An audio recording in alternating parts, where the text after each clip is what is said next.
Let mooi op die tye. Wat kom eerste? Die Heilige Gees het julle as God se eiendom beseël. Nie die Heilige Gees sal julle of die Heilige Gees moet julle nie. Die Heilige Gees het julle as God se eiendom beseël. Hy het sy stempel gesit, myne.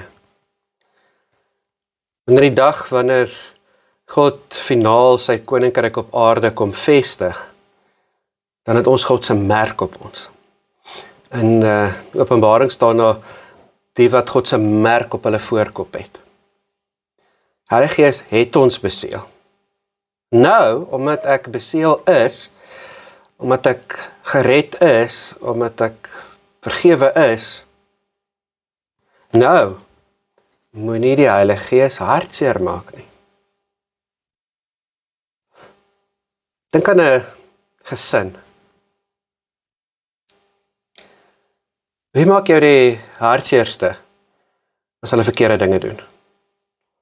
Jou eie kinders. Ander kinders wat verkeerde dinge doen, maak jou eintlik kwaad.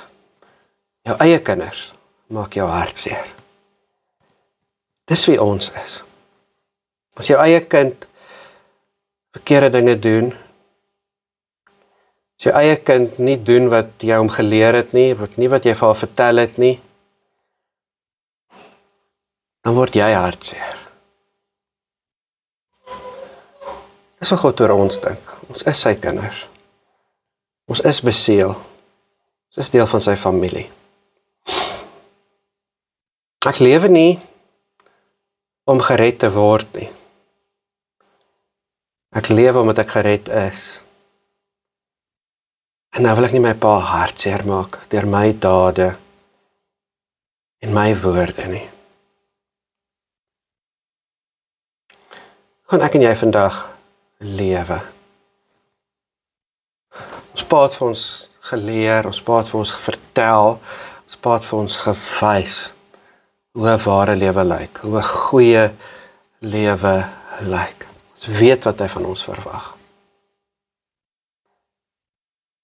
Gaan hy hartseer wees oor ons lewe? Nie hartseer omdat hy nog dink oor wil hy ons hê of nie. Hartseer omdat ons klaar syne is. Hoe gaan ek en jy vandag lewe?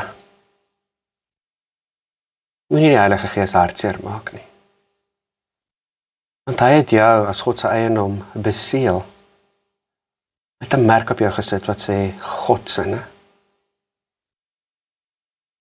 Lewe so. Here God, dankie dat U ons gekies het. Dankie dat U ons U kinders gemaak het.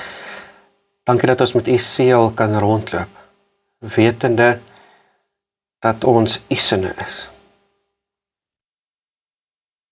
Leer my, help my, om as U kind so te lewe, dat U op my sal trots wees. Dat U nie sal hartseer wees oor wat ek doen, en wat ek sê nie. Dat U nie sal hartseer wees oor wat ek nie doen nie, en wat ek nie sê nie. Amen.